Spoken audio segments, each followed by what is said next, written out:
Bienvenue sur le ring, l'ODJ TV Radio, Anel Machroun. Merci pour cette invitation. Merci d'avoir accepté. C'est la sortie politique, alors autant terminer les sorties politiques, c'est l'été. Est-ce qu'il faut du courage? Est-ce que vous avez fait preuve de courage? On doit considérer que vous avez fait preuve de courage politique pour monter sur le ring aujourd'hui, l'ODJ TV Radio, pour parler de la situation à la fois de l'emploi, mais surtout du chômage, Anel Machroun. Il ne faut pas exagérer, ce n'est pas un courage extraordinaire, c'est le service après-vente après un travail d'une équipe qui s'est saisie d'un sujet d'actualité. En tout cas, on va y revenir largement avec vous, Anel Machroun, je rappelle, vice-président de l'Alliance des économistes istiqlaliens, donc débat en 3 rounds thématiques. Première round, donc suite à effectivement ces recommandations, propositions de l'Alliance des économistes istiqlaliens au nombre de 20. L'Alliance des économistes istiqlaliens est dans quel rôle? Avec un point d'interrogation. Deuxième round thématique, quelles mesures phares proposées par l'Alliance pour faire reculer le chômage? Et enfin, troisième round, chômage de masse ou emploi de masse? Avec un point d'interrogation, compte tenu qu'il y a des perspectives d'économistes qui convergent pour dire que le chômage va malheureusement augmenter sur les prochaines années dans notre pays. Mais on démarre avec le premier round. Anel Machroun, donc cette liste de recommandations conceptualisée par l'Alliance des économistes istiqlaliens, l'AEI est dans quel rôle, en l'occurrence? Parce que beaucoup sont...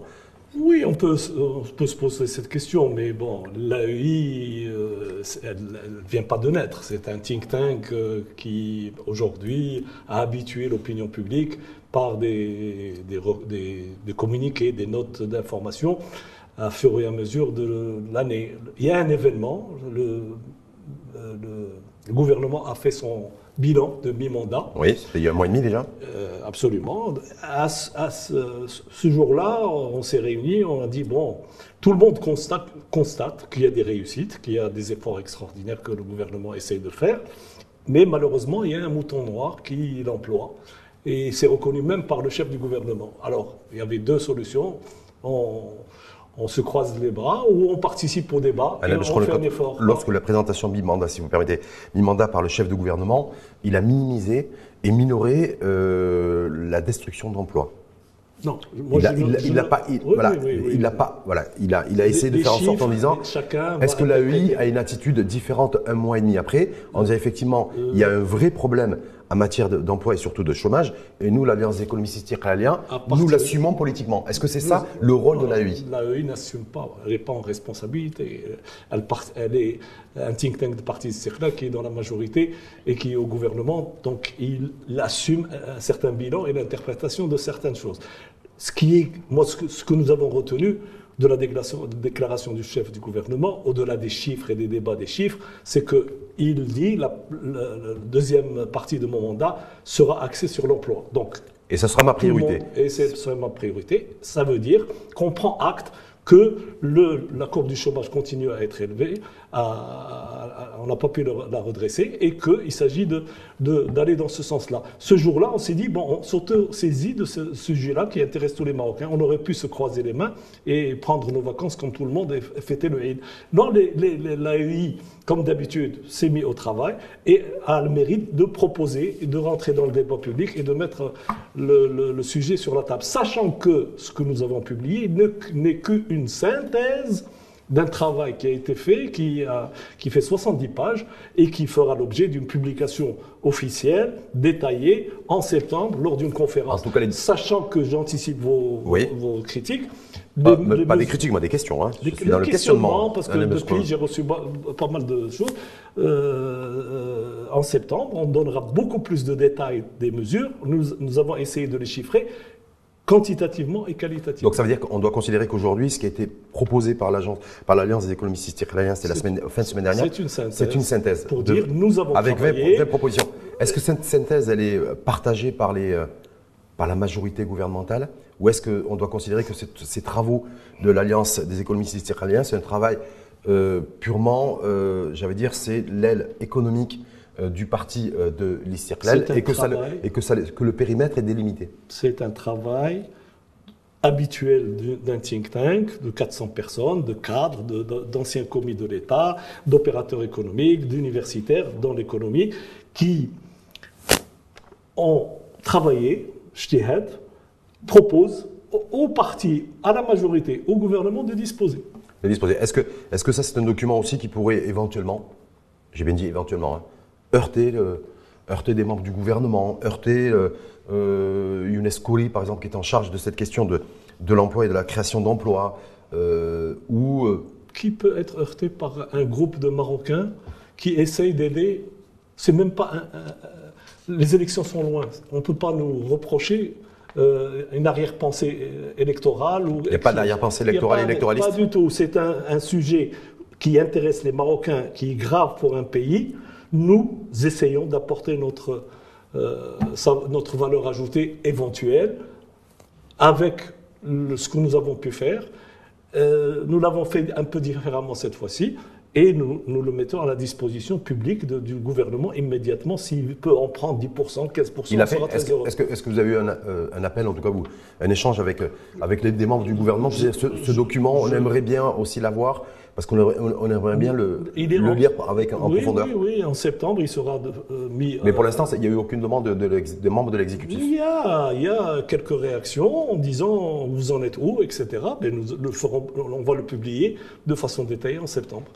On aurait pu attendre septembre pour te donner, mais on voulait annoncer la couleur en disant l'Alliance... C'est une mise en bouche? Il y a un appel aux autres think tanks de se bouger, de réfléchir, de proposer. Le RNI avec qui vous êtes coalisé, ou c'est la majorité gouvernementale? Même l'opposition, l'opposition, elle est invitée à réfléchir, à faire des propositions. On sait très bien, effectivement. C'est pas, le chômage, il n'y a pas d'étiquette. Le chômage est un mouton noir. Un chômeur est un chômeur marocain. Il n'est pas un chômeur circlarien au PPS, etc. Vous avez dit effectivement, pour reprendre votre terme, le chômage, c'est le mouton noir. De tous les gouvernements. De tous les exécutifs. Je crois savoir que l'exécutif a mandaté ou commandé une étude sur l'emploi. Il y a le syndicat aussi des patrons, en l'occurrence la conférence générale des entreprises du Maroc aussi qui ont lancé une étude. Très bien. Est-ce que là-dessus, la UI aussi se considère, est-ce qu'il va y avoir convergence aussi des différentes études? Parce que malheureusement, nous Marocains, on est habitués à ce que chacun fasse des petites choses de son côté sans qu'il y ait vraiment de convergence. Si en octobre, ils veulent faire une conférence de convergence et de confrontation d'idées, on serait les plus heureux. Et il s'agit d'une affaire nationale. Donc la UI est dans son rôle ou dans quel rôle? Il est dans son rôle, comme d'habitude, comme lanceur d'alerte, comme lorsqu'il étudie les lois de finances. Vous savez, j'ai toujours une phrase qui simplifie les choses. Lorsqu'un gouvernement amène une loi de finances avec l'ambition de faire 3,5 de croissance, nous, on essaie de proposer, d'amender pour qu'il y ait un point de plus de croissance. C'est le plus 1. Ça, c'est l'optimisme istiqlalien? Non, c'est la réalité. On passe au deuxième round. Justement, effectivement, ces propositions de synthèse. En septembre, il y aura le dossier, en tout cas, des propositions qui seront beaucoup plus détaillées, chiffrées, sur un volume de 70 pages. Pour l'instant, c'est une feuille de synthèse qui est composée de 20 propositions, 20 recommandations. Et donc, du coup, ma question, c'est la question qui est posée comme thématique sur ce deuxième round. Quelle mesure phare pour faire reculer le chômage? 20 propositions. Est-ce qu'il y a une mesure, une seule, phare, qui peut effectivement avoir des effets directs et induits pour faire reculer le chômage? Les mesures, il y en a. On ne va pas détailler les 300 mesures, parce qu'au total, c'est 300 mesures. En tout cas, c'est 20 sur la synthèse. 20 recommandations. Les mesures. L'idée qu'il faut retenir, ce qu'on a essayé de faire comme passer comme message, c'est que il y a l'économie, il y a des moteurs dans l'économie. On a deux moteurs d'excellence, l'automobile et l'aéronautique, par exemple. C'est un modèle qui réussit. C'est un modèle de croissance ou un modèle de secteur d'activité qui aujourd'hui se porte bien économiquement. Moteur de l'économie marocaine. Les chiffres sont nets, il n'y a pas de discussion. On applaudit. Mais on leur dit... On reste sur ce point-là. Est-ce qu'aujourd'hui, l'industrie automobile, l'industrie aéronautique, vous applaudissez aussi sur le nombre d'emplois créés par ces deux secteurs d'activité? Est-ce qu'en termes de création d'emplois, pas de création de valeur et de création de valeur à l'export, mais sur la création d'emplois nets? On applaudit le volume d'export, on applaudit l'emploi, etc. Il est faible le volume d'emplois industriels. On peut aller plus Trop loin. Faible. On peut aller plus loin. On leur dit pourquoi le modèle qui a réussi pour l'automobile n'est pas décliné sur l'agro-industrie, qu'il faut absolument refaire ce qui a été fait pour l'automobile sur l'agro-industrie. Ça, c'est important. Bravo sur ça. Il manque ça. On dit que le bâtiment, le moteur du bâtiment ronronne, alors qu'il y a une possibilité de création d'emplois énorme, et que quand le bâtiment va, tout va, et que nous essayons de pousser dans le sens de réanimer fortement l'économie de l'immobilier et du bâtiment. On leur dit aussi, attention, il y a des secteurs, il y a des économies oubliées, telles que l'économie bleue. Et quand on dit l'économie bleue, c'est quelque chose de réel. C'est l'industrie des produits de la mer. Les industries de transformation, oui. En fait. C'est-à-dire plutôt que d'exporter nos sardines oui, pas brutes. La sardine, le poisson qu'on exporte de façon surgelée, on peut le transformer en plat cuisiné et le surgelé peut partir avec une valeur ajoutée. Donc il y a beaucoup de grandes possibilités que nous avons chiffrées, que vous verrez en septembre. On dit que l'économie de la santé et du bien-être est un trésor de guerre pour l'emploi et qu'il faut y aller. On dit que l'économie du sport, on prépare 2030, autant lancer le 2030. Mais on ne dit pas seulement ça. On a dit, bravo, vous avez fait quelque chose d'extraordinaire qu'il faut reproduire. Vous avez fait la feuille de route pour l'hydrogène vert. Pour les secteurs oubliés ou qui ronronnent ou qui sont encore sous le radar, il faut faire la feuille de route. Sauf que la feuille de route, elle doit être faite par qui pour commencer? Par le gouvernement qui a failli aujourd'hui à mettre en place, selon vous, et selon ces recommandations de synthèse de l'Alliance des économistes israéliens, à mettre des feuilles de route économiques sur les secteurs aujourd'hui qui sont sous-exploités. On est bien d'accord? Oui, c'est ça que vous êtes en train de dire.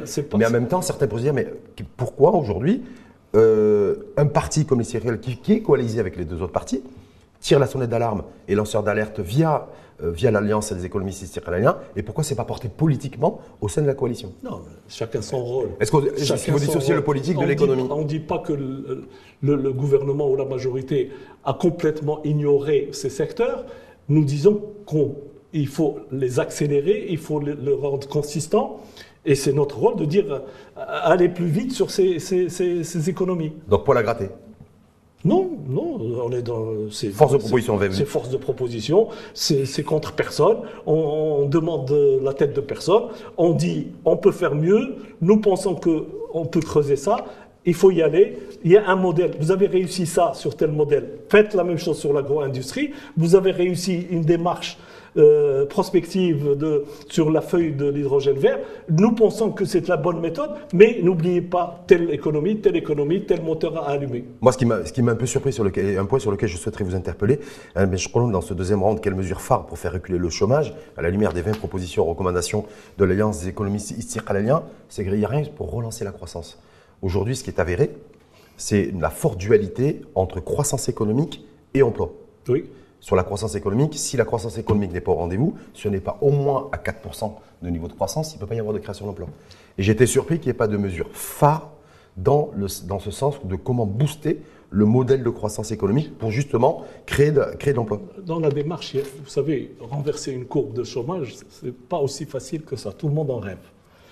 Le court terme, on n'appuie pas sur un bouton et on crée de l'emploi. C'est toujours une démarche consistante et à grand volume. L'urgence, le gouvernement était dans la dictature de la situation économique, c'était de résister à l'inflation, résister à tout ça, essayer de bloquer la dégradation du pouvoir d'achat, etc. Et en même temps, préparer l'avenir avec les investissements, etc. Est-ce que c'est un bon choix, ça? Est-ce que c'est un bon choix aujourd'hui avec un peu de recul? Certains considèrent qu'il fallait glisser l'inflation, parce que l'inflation aurait permis de maintenir un niveau de croissance économique plus élevé et de créer de l'emploi, plutôt que d'avoir aujourd'hui... C'est un autre sujet. Moi, je reconnais au gouvernement beaucoup de courage pour avoir maintenu, malgré tout, l'investissement public qui prépare l'avenir, maintenu son objectif de l'État social, quel que soit le niveau de création de richesse qui peut le supporter, c'est bravo. Moi, je dis bravo, c'est courageux. Oui, mais ça, c'est beaucoup de dépenses et peu de recettes. Oui, mais c'est courageux. Ils n'ont pas cédé, ils n'ont cédé sur rien. Et en même temps, ils ont essayé de bloquer cette inflation et d'augmenter le pouvoir d'achat. Les dernières augmentations le prouvent. Et cette injection de pouvoir d'achat, avec les augmentations de salaire, avec l'augmentation du SMIC, etc., permet de relancer la consommation, qui aujourd'hui, en attendant l'avenir, elle qui tire la croissance. Au Maroc, la consommation tire la croissance. Si la croissance augmente, l'effet sur l'emploi sera immédiat. En tout cas, tout ce que vous avez cité qui a été à mettre à l'actif de l'exécutif n'a rien freiné en matière de courbe de chômage.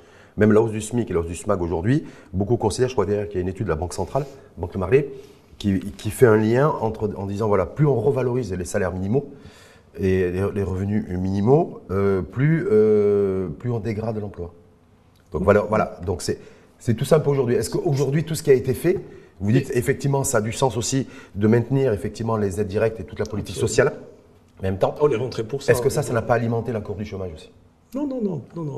Je pense que le chômage.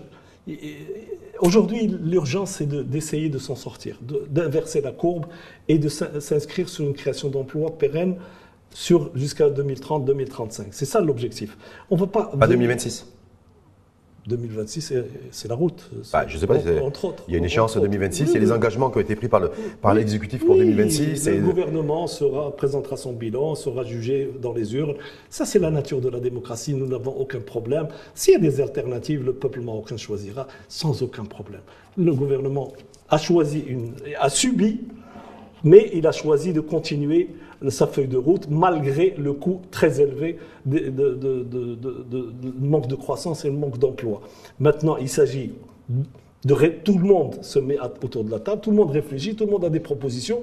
Moi, je trouve ça admirable qu'un pays, que le patronat a des choses à dire, que le gouvernement appelle des bureaux d'études pour faire mieux, que nous, on essaye d'aider dans un sens, que j'espère que demain, même les think tanks de l'opposition proposent quelque chose. C'est une affaire nationale. Juste vous faire réagir sur un point, justement. Avant de passer, je rappelle les 20 recommandations de l'Alliance des économistes istiqlaliens, il y a une recommandation, en tout cas, de la CGM, Mehdi Tazi, vice-président général de la Confédération générale des entreprises du Maroc, qui s'est exprimé chez nos confrères de Média 24, et qui, lui, considère qu'il faudrait peut-être se pencher sur les facteurs de la fiscalité, en tout cas le poids de la fiscalité sur la production qui serait trop élevé, et pourquoi ne pas la faire glisser progressivement sur la consommation. Est-ce que vous, au niveau de l'Alliance des économistes istiqlaliens, ça ne figure pas, en tout cas dans les 20 recommandations et la fiche de synthèse, est-ce que c'est un point aussi que vous partagez? Pourquoi effectivement ne pas alléger un peu plus la fiscalité et la pression fiscale sur la production, et par contre la faire supporter à la consommation et indirectement aux consommateurs? D'abord, on ne peut pas venir parler de cette mesure sans tout ce qui a été au niveau fiscal. Le gouvernement, quand il est arrivé, il a fait une politique pro-entreprise incroyable. La baisse de l'IS, la charte d'investissement qui ne sortait pas, les zones industrielles. Elle n'est pas encore sortie, en tout cas elle n'est pas entièrement sortie, la charte. Quelques décrets, il manque 2-3 décrets qui sont en train d'être affinés parce que ça se discute, parce qu'il y a des intérêts, parce qu'il faut aller dans ce sens. D'ailleurs, ce qui nous intéresse aussi, c'est que ces nouveaux secteurs qu'on propose, il faut les favoriser, il faut les mettre. Il faut qu'ils captent de l'investissement, des financements. Il faut leur accorder le maximum de la charte d'investissement. C'est comme ça qu'on peut pousser Et là, j'anticipe votre question sur les coûts de toutes ces mesures. Nous avons essayé de rester dans le volume, un volume constant, des niches fiscales. C'est-à-dire, si aujourd'hui on a 40 milliards de niches fiscales. On dit 34 milliards de niches fiscales. 34 milliards de niches fiscales. Oui. Nous, dans nos propositions, on reste sur ce même volume, mais à l'intérieur de ce volume. C'est-à-dire, il y a un réarbitrage qui se fait au niveau du volume. Simplement sur faire glisser la fiscalité, la pression fiscale de la production sur la consommation. Alors je continue. L'IS, la TVA, ça a été fait et l'IR est en cours. C'est l'occasion de poser cette question. Est-ce qu'on peut dégager une fiscalité sur le travail et la transférer sur la consommation? Sur la consommation, sur la TVA. Oui, sur la TVA. C'est tout. C'est un débat. Alors qu'on vient de réformer la TVA. C'est un débat qui existe aussi au niveau de l'Alliance. Il n'est pas tranché. Mais ce n'est pas une recommandation qui figure dans les travaux de l'Alliance. Non. On dit qu'il ne faut ne rien s'interdire.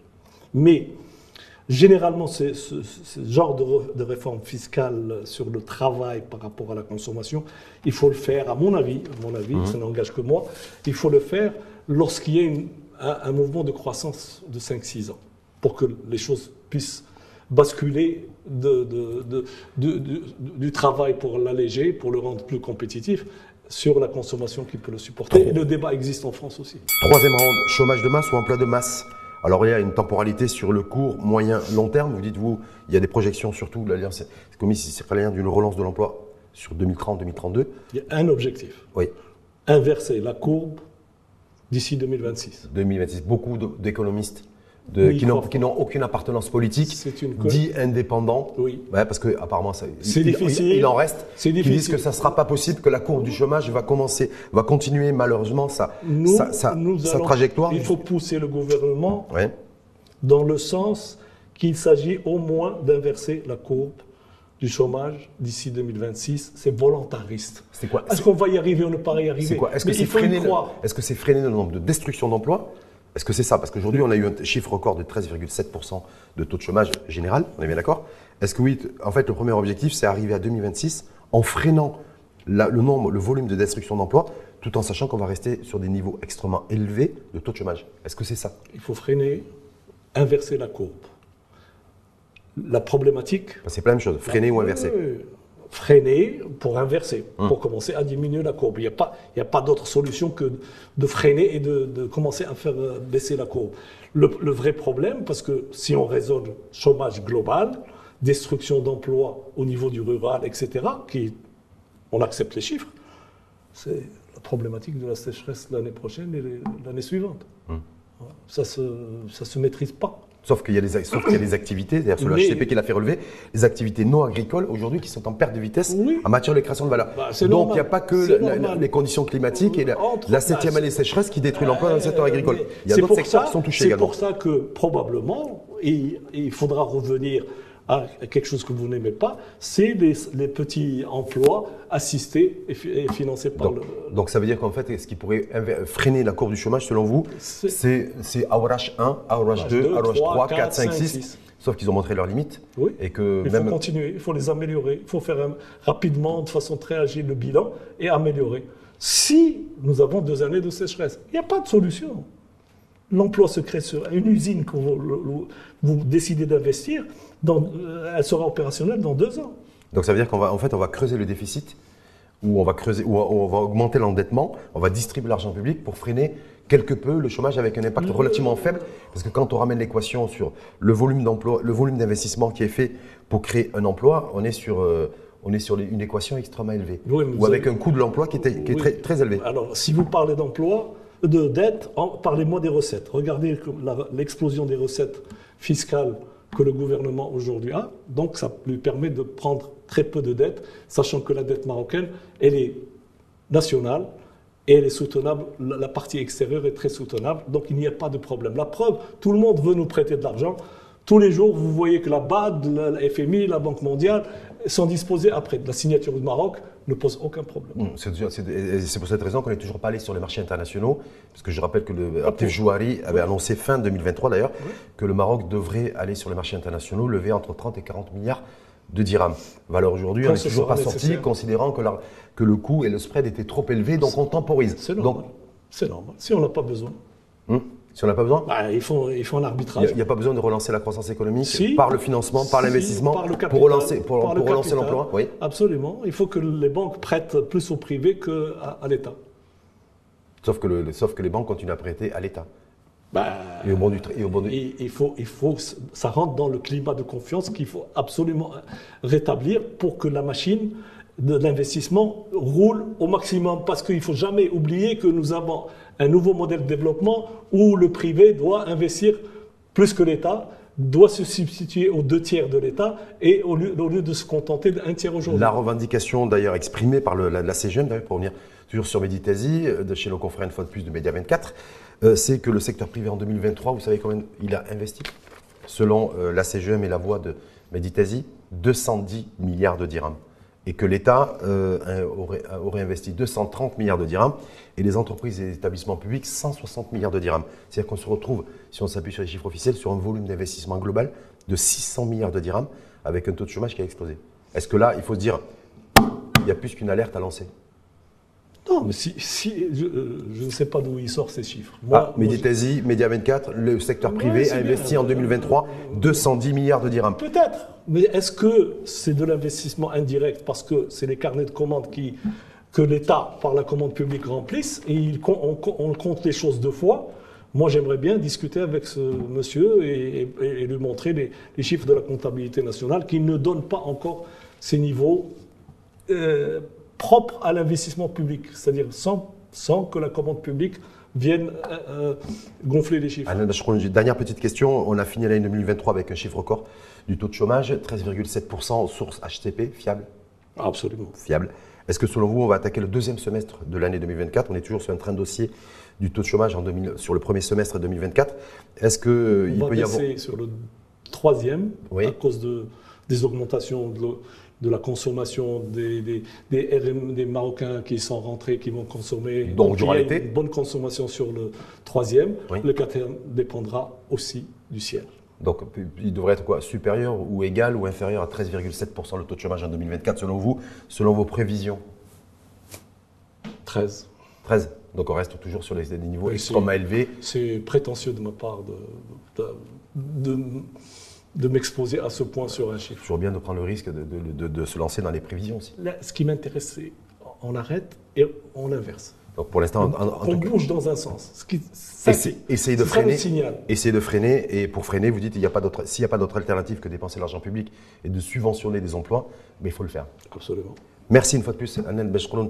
À vous, alors je ne sais pas si je l'ai dit en préambule, faire preuve de courage politique ou pas, mais en tout cas au niveau de l'Alliance des économistes istiqlaliens, c'est vous qui vous êtes prêté au jeu du débat sur le ring aujourd'hui, sur la question de l'emploi et surtout du chômage. Ce sera un plaisir de venir débattre sur des sujets qui nous intéressent, mais aussi, pour terminer, j'aimerais un mot.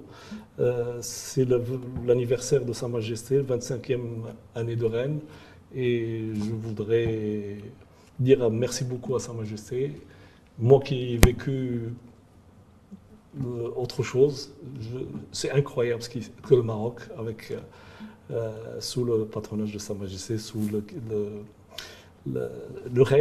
ce règne nous a vraiment, les choses qui ont été réalisées sont extraordinaires. Beaucoup de choses restent à faire, mais on a confiance en Sa Majesté et dans sa vision et son volontarisme pour transformer le Maroc en pays moderne. Donc il faut simplement merci à Sa Majesté. Que le SAV soit à la hauteur aussi des défis et des visions. Absolument. Merci une fois de plus à vous, Hanan Bachroun, vice-président de l'Alliance des économistes istiqlaliens. Marhaba.